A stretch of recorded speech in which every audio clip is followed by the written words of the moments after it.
Bismillahirrahmanirrahim. Assalamualaikum warahmatullahi wabarakatuh. Alhamdulillahilladzi arsala rasulahu bil huda wa dinil haqq liyudhhirahu 'alad dini kullihi wa kafa billahi syahida.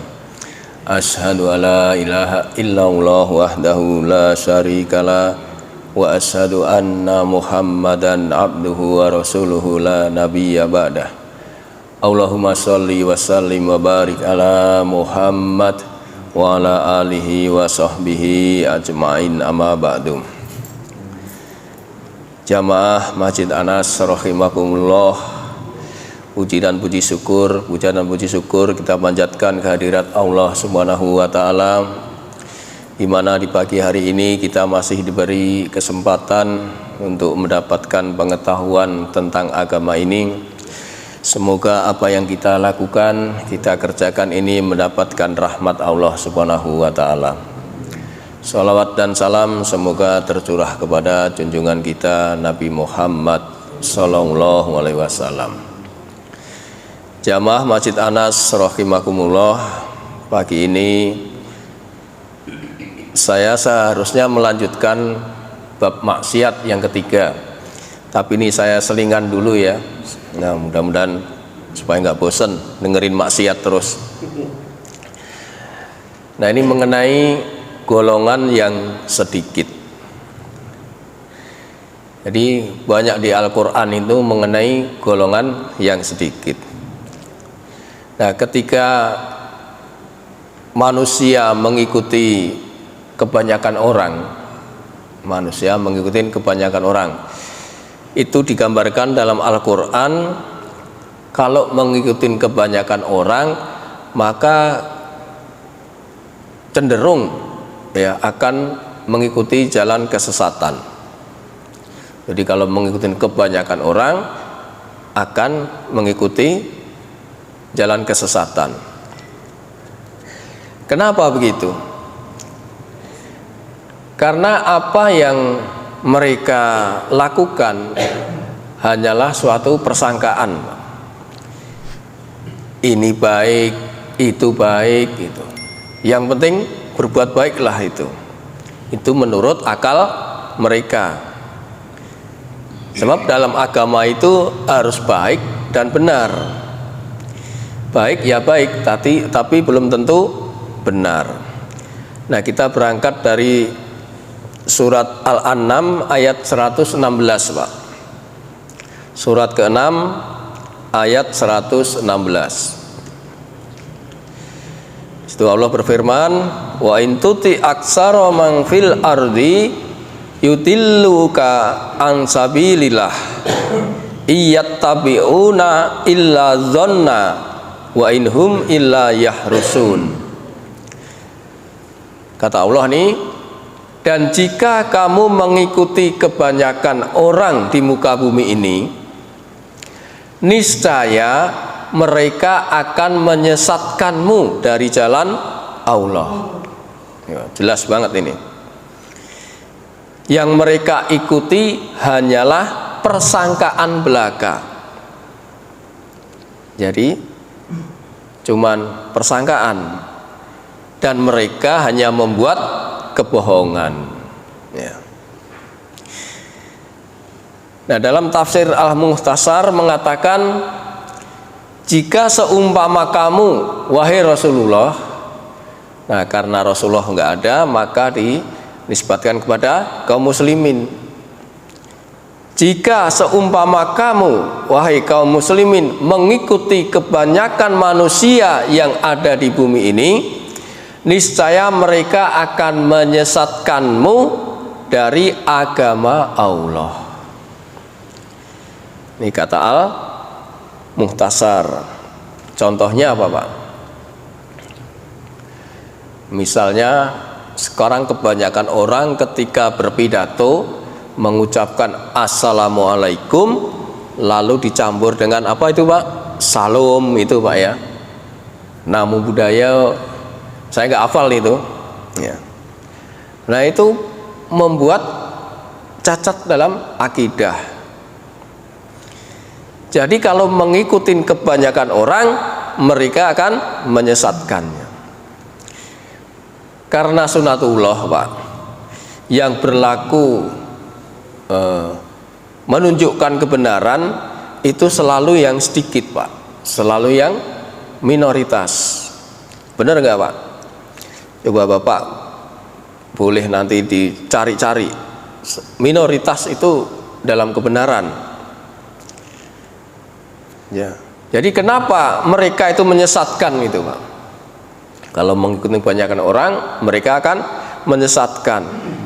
Tadi Pak dikatakan karena sebagian besar manusia hanya mengikuti persangkaan yang tidak berdasar. Mereka hanya menyangka bahwa berhala-berhala yang mereka sembah itu dapat mendekatkan diri kepada Allah Subhanahu wa Ta'ala. Contoh, Pak, di kuburan, Pak, minta sama yang dikubur. Orang yang diduga orang yang dikubur itu dulu waktu hidup itu mempunyai keilmuan, lalu dijadikan perantara. Ya. Padahal mereka itu, kata ayat tadi, berdusta.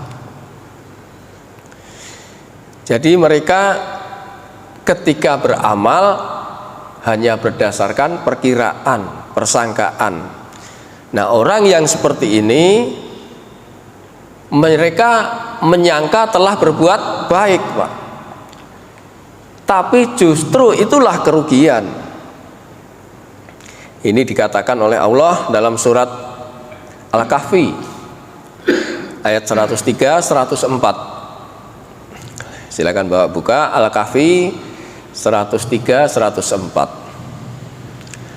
Qul hal nunabbi'ukum bil ahsarina a'mala.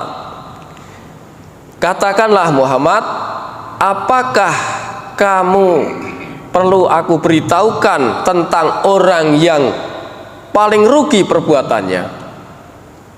Kata Al-Kahfi gitu nih, ditawarin nih Rasulullah, kamu pengen tahu siapa orang yang paling rugi? Alladzina dhalla sa'yuhum fil hayatid dunya wa hum yahsabuna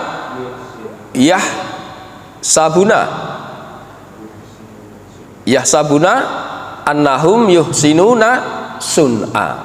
Ya Pak Anto ya. Siapa itu yang rugi?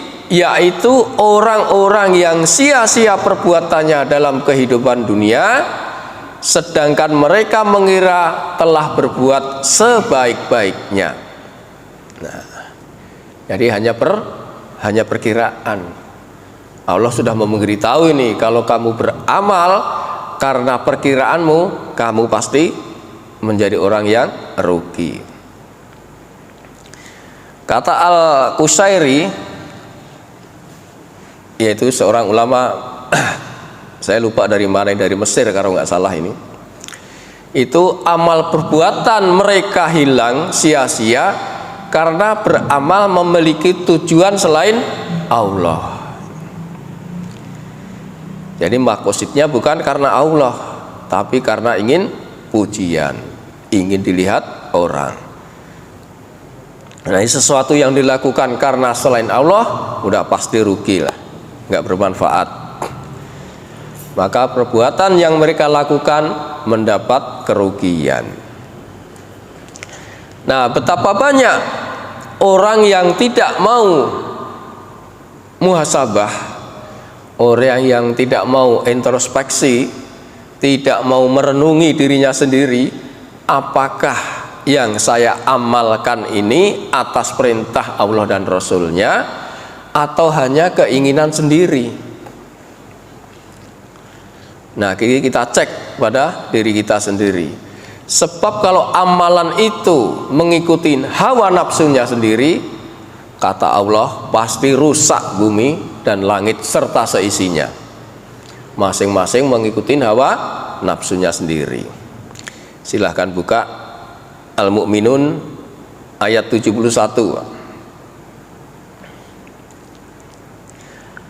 Walawit taba'al haqqu ahwa'ahum.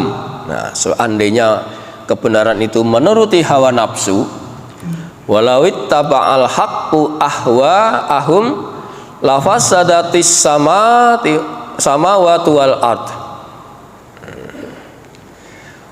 wa man fihinna bal atainahum bidzikrihim fahum an dzikrihim mu'ridun. Dan seandainya kebenaran itu menuruti keinginan mereka, menuruti hawa nafsunya, pasti binasalah langit dan bumi dan semua yang ada di dalamnya. Bahkan kami telah memberikan peringatan kepada mereka, tetapi mereka berpaling dari peringatan itu. Jadi orang-orang yang melakukan perbuatan atas hawa nafsunya sendiri itu sebenarnya sudah diingatkan oleh Allah, tapi mereka berpaling dari peringatan. Itulah perlunya muhasabah, perlunya kita merenungi diri kita sendiri. Apakah amal yang kita lakukan sudah sesuai perintah syariat atau belum? Coba kalau kita masing-masing melakukan caranya sendiri, ya, kata Allah pasti akan binasa. Nah, betapa banyak orang yang berusaha agar tidak kesepian di dunia, ya.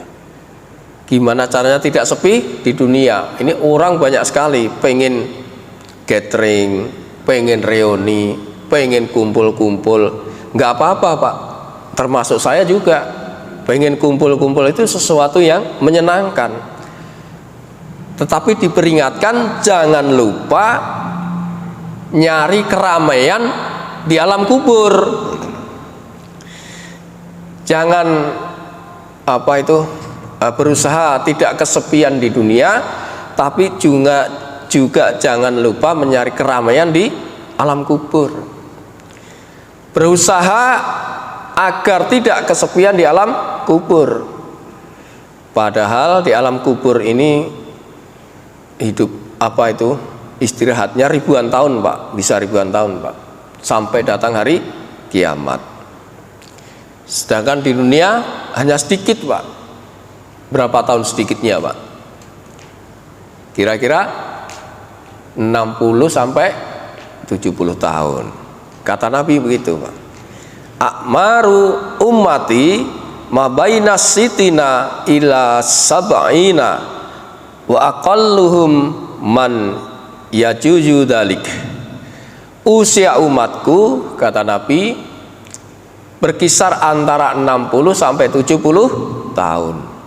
Jarang sekali di antara mereka yang melewati. Jarang itu berarti sedikit, Pak. Hadis riwayat Tirmizi. Nah, kita sudah melewati rata-rata ini, kecuali Oman, ya, Pak. Oman berapa, Oman? Oh, masih jauh, Pak. Ya, jadi itulah, nyarilah kita beramal baik untuk bekal di alam kubur, supaya ramai di alam kubur itu, tidak kesepian. Sepi di dunia itu biasa, Pak, tapi jangan nggak punya teman di alam kubur. Pak Zul, dicari itu. Nah, tips agar tidak kesepian di alam kubur ini agama, ya, Pak, memberikan jalan dengan cara yang banyak, yaitu dengan beramal soleh. Pada awalnya alam kubur ini gelap, kata Nabi. Kalau gelap berarti konotasinya sepi. Suatu ketika Rasulullah SAW mengunjungi sebuah kuburan seorang wanita. Jadi wanita ini waktu hidup itu adalah menjadi marbot masjidnya Rasulullah. Yaitu siapa namanya? Ummu Mahjan. Ini sering terlihat membersihkan masjid, Pak, pekarangan masjid. Dan Rasulullah sangat menghargai dan menghormati Ummu Mahjan sebagai marbot. Jadi ketika wanita itu meninggal, sahabat ngasih tahu kepada Rasulullah, tetapi karena Rasulullah sedang istirahat, maka sahabat tidak memberitahukan. Lalu dikuburkanlah, dimakamkan wanita itu. Kata Nabi, kuburan itu sungguh sangat gelap bagi setiap penghuninya. Sesungguhnya Allah meneranginya bagi mereka dengan sholatku. Hadits riwayat Bukhari, Muslim, Abu Dawud, dan Ibnu Majah. Jadi setelah Rasulullah menyolatkan, mulailah kuburan itu menjadi terang. Nah, untuk bisa terang di dalam kubur itu tentu harus punya amal soleh. Nah, ada dua yang akan saya sampaikan yang akan menjadi teman di alam kubur nanti. Yang pertama yaitu membaca surat apa Pak? Al-Muluk. Tiap malam baca surat Al-Muluk. Walaupun saya sendiri juga belum tiap malam Pak. Udah ada yang hafal ini Al-Muluk. Siapa yang hafal nih? Cepet nih kalau hafal nih. Ya. Kata Nabi SAW, man qara'a tabarakalladzi biyadihil mulk kullu lailatan mana'ahu lahu biha man adabil qabr. Barang siapa yang membaca surat Tabaraka setiap malam, Al-Muluk, Allah akan melindunginya dari siksa kubur.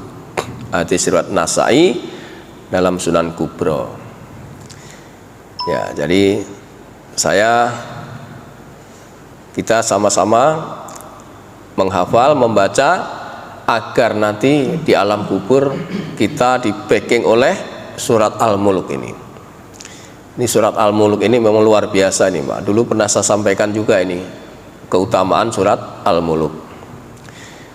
Yang kedua, amal soleh yang kita bawa adalah yang gampang aja Pak, yaitu sedekah.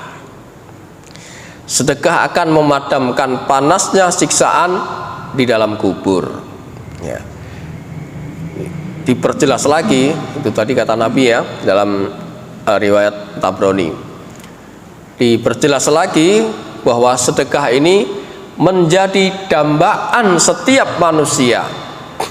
Ketika hidup manusia itu dalam keadaan pelit, maka ketika mati sedekah inilah yang akan menjadi dambaan, yang akan menjadi keinginan manusia untuk bisa bersedekah kalau bisa hidup kembali di dunia walaupun hanya sedikit. Wa anfiqu mimma razaqnakum min qabli ayyatiya ahadakumul maut wa yaqula rabbi laula akhartani ila ajalin qarib fa asaddaqa wa akum minas solihin.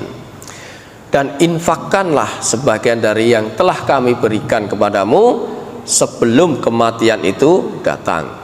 Jadi udah ada peringatan ini Pak, supaya kita banyak atau gemar sedekah. Lalu ketika orang itu meninggal menyesali, berkata, ya Tuhanku, sekiranya engkau berkenan menunda kematianku sedikit saja, maka aku akan bersedekah dan aku akan termasuk orang-orang yang soleh. Ya, jelas sekali Pak ya. Itulah dua contoh ya amalan yang akan menemani kita di alam kubur. Sebab banyak orang yang tidak siap, tidak mau membawa bekal.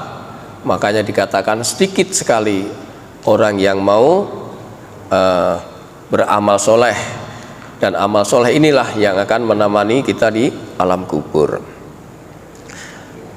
Nah, selain itu betapa banyak orang menghabiskan waktunya untuk mengejar kesenangan dan kenyamanan dunia, namun sedikit yang menghabiskan waktunya untuk perjuangan menegakkan kebenaran, yaitu dakwah.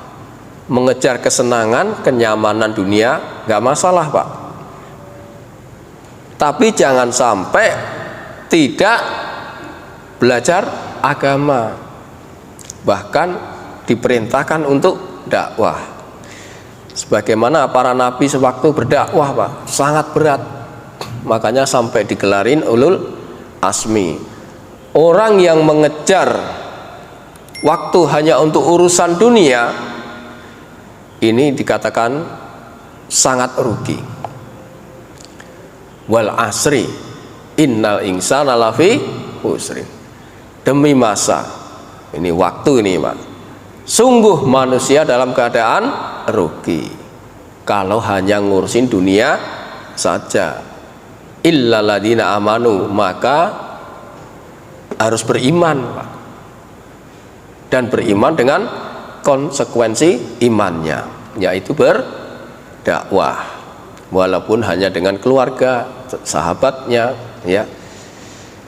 Nah, padahal kesenangan dunia itu kan fana, Pak, dan berujung kalau hanya dunia yang dipikirkan, nanti di akhirat akan menjadi sengsara.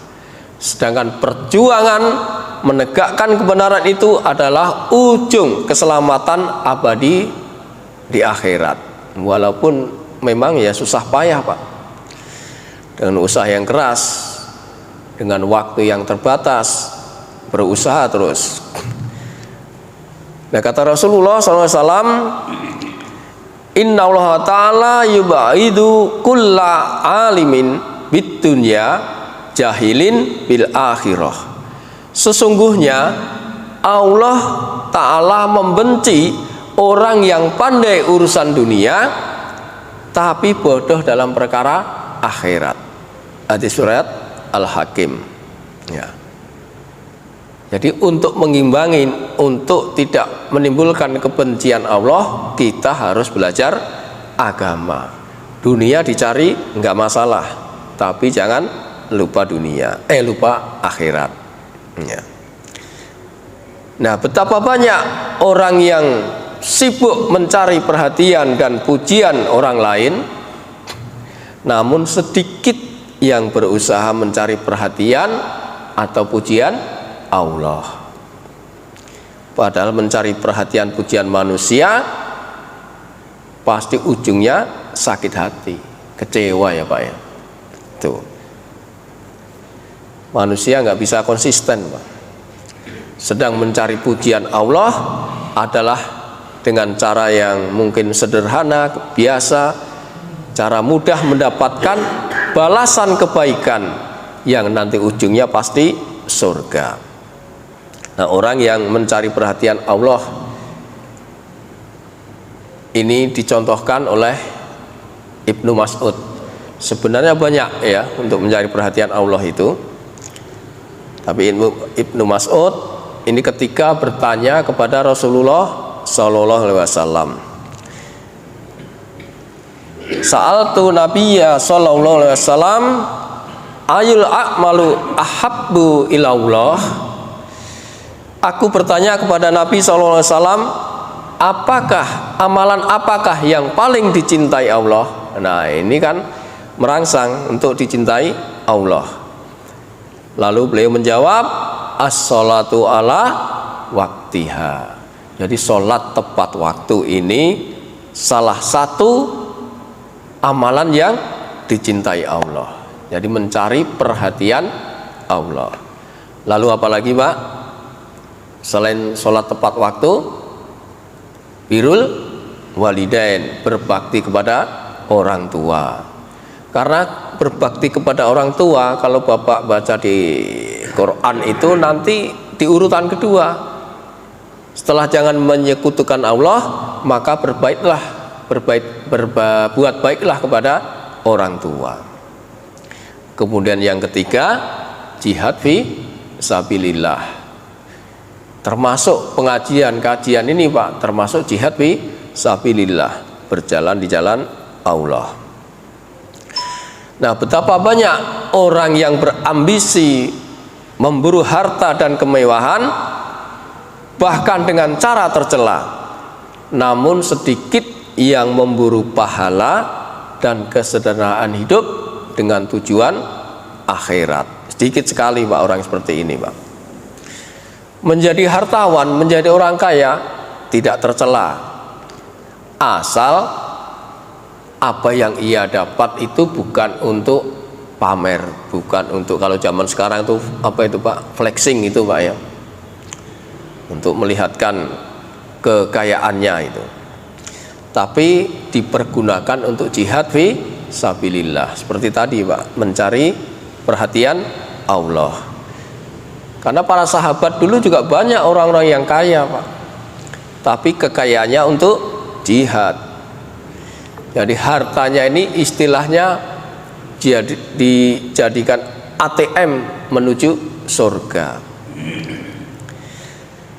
Tetapi bagi orang yang memburu dunia, Allah kasih sempurna Pak balasannya Pak, tidak dikurangin kalau memang tujuannya dunia. Nanti Bapak bisa buka surat Hud surat ke-11 ayat 15-16. Surat Hud. Man kana yuridul hayatad dunya wa zinataha nuwaffi ilaihim a'malahum fiha wa hum fiha la yubkhasun. Barang siapa menghendaki kehidupan dunia dan perhiasannya, pasti kami berikan balasan penuh atas pekerjaan mereka di dunia dengan sempurna, dan mereka di dunia tidak dirugikan. Maka kelihatan sekarang faktanya itu ada Pak. Ayat 16-nya, ulaikal ladzina laisa lahum fil akhirati illan nar wa habita ma sana'u fiha wa badilum ma kanu ya'malun. Itulah orang-orang yang tidak memperoleh sesuatu di akhirat kecuali neraka, dan sia-sialah di sana apa yang telah mereka usahakan, dan terhapuslah apa yang telah mereka kerjakan. Waduh, sia-sia nih Pak.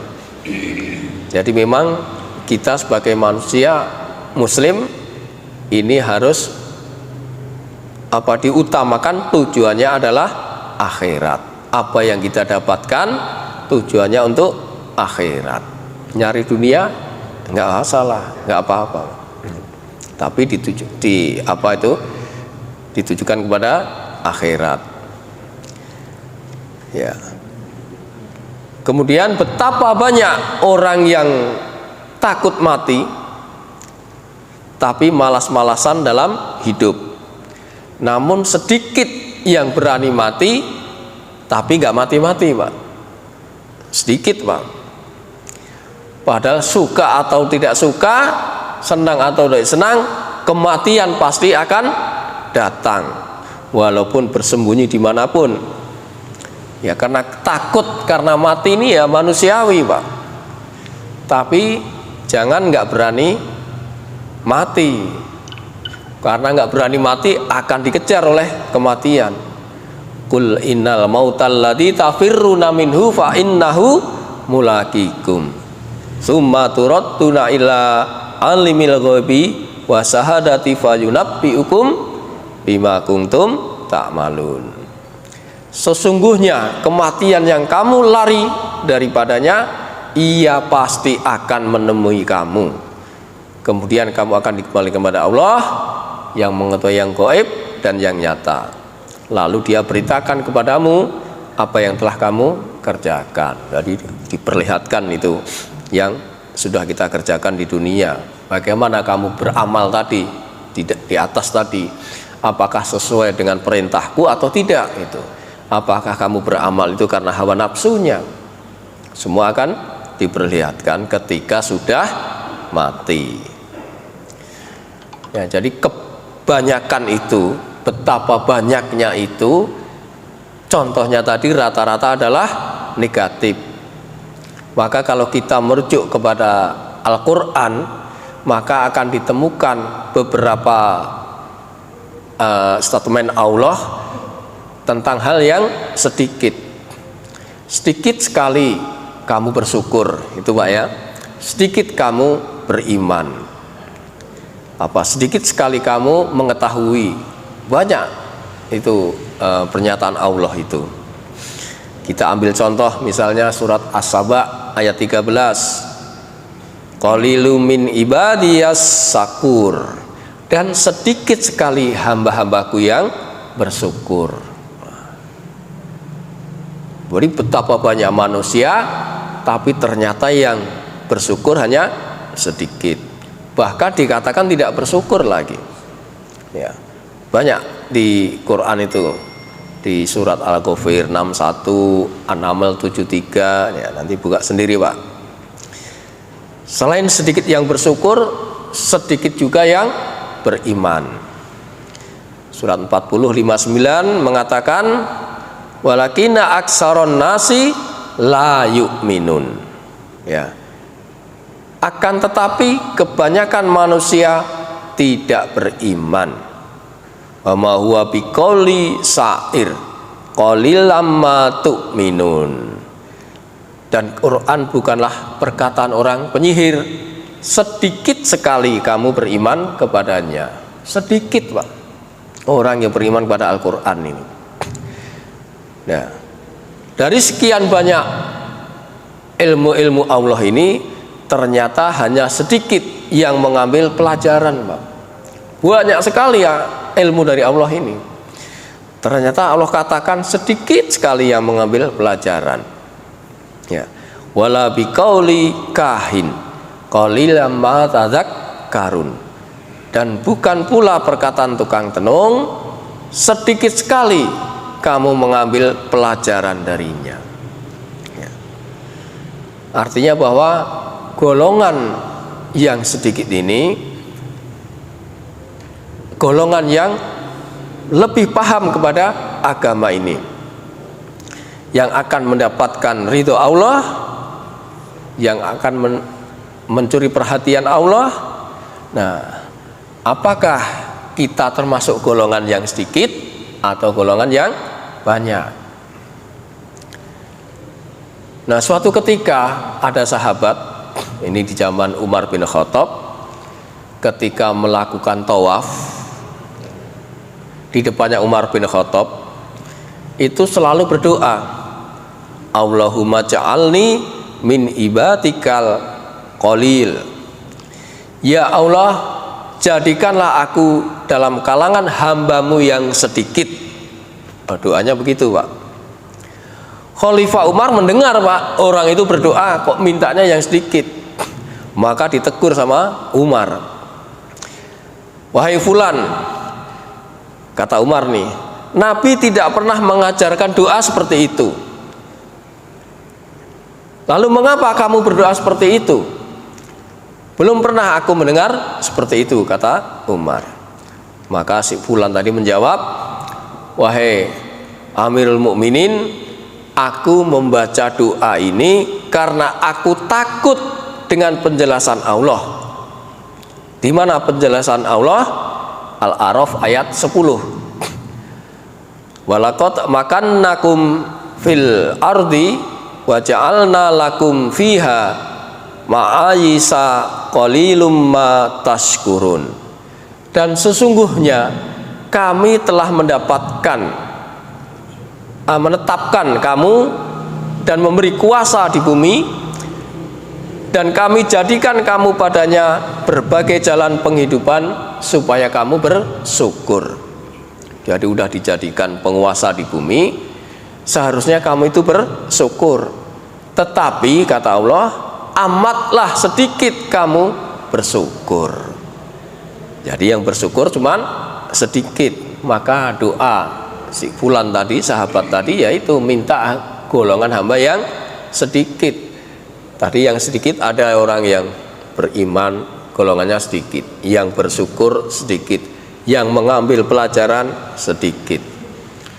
Maka ketika Umar mendengar jawaban sahabat tadi, beliau tersentak, karena saat itu Umar kan khalifah itu. Lantas beliau merespon, dan ini ucapan yang sangat tawadu ini, sungguh setiap orang itu lebih paham tentang agama daripada aku. Tuh, kata sahabat tadi. Tentu ini membuat sepertinya tamparan buat Umar bin Khattab. Maka ada hadis yang membuat kita harus bersemangat, Pak, giat untuk menjadi golongan ahlus sunnah wal jamaah. Karena hanya golongan ini, golongan yang sedikit ini, golongan yang satu ini yang dijanjikan surga, Pak. Ya. Karena kaum muslimin itu terpecah menjadi 73 golongan. Yang sedikit, yang satu, Pak, yang masuk surga, yaitu golongan al-jamaah. Saya bacakan hadisnya. Wa inna hadhil millata sataktariku ala salasin wa sab'ina tistani wa sab'una finnari wa wahidatun fil jannah wa hiyal jamaah fi riwayah. Sesungguhnya agama umat ini akan terpecah menjadi 73 kelompok atau golongan. 72 berarti ini kebanyakan diancam dalam neraka, dan yang satu, yang sedikit, dijanjikan di dalam surga. Siapa yang sedikit ini? Yaitu al-jamaah, ahlus sunnah wal jamaah. Hadis surat Ahmad, Abu Daud, Ibnu Majah dari Anas bin Malik radhiyallahu anhu. Kata ulama Abdul Razak Al-Kailani menjelaskan bahwa golongan yang selamat adalah golongan ahlus sunnah wal jamaah. Sedangkan 72 dari 73 golongan tadi, ya, golongan dalam Islam lainnya adalah dikatakan sesat oleh beliau. Kemudian sesungguhnya kalian akan terpecah menjadi 73 golongan, semuanya sesat kecuali satu golongan, yaitu Islam yang jamaah, kata Al-Kailani tadi, Pak. Ya, dengan dasar ini marilah kita bersemangat untuk menjadikan diri kita selalu mengikuti perintah Allah dan Rasul-Nya, sehingga akan masuk dalam golongan ahlus sunnah wal jamaah yang insya Allah dijanjikan surganya. Ya, kira-kira itu saja ya, Pak, ya. Berapa menit, Pak? 40 menitan ya. Cukup ya? Barangkali ada tambahan, Pak, silakan. Pak Tri. Cukup? Kita baca kafaratul majelis. Subhanakallahumma wa bihamdika asyhadu alla ilaha illa anta astaghfiruka wa atubu ilaik. Billahi taufik wal hidayah. Wassalamualaikum warahmatullahi wabarakatuh.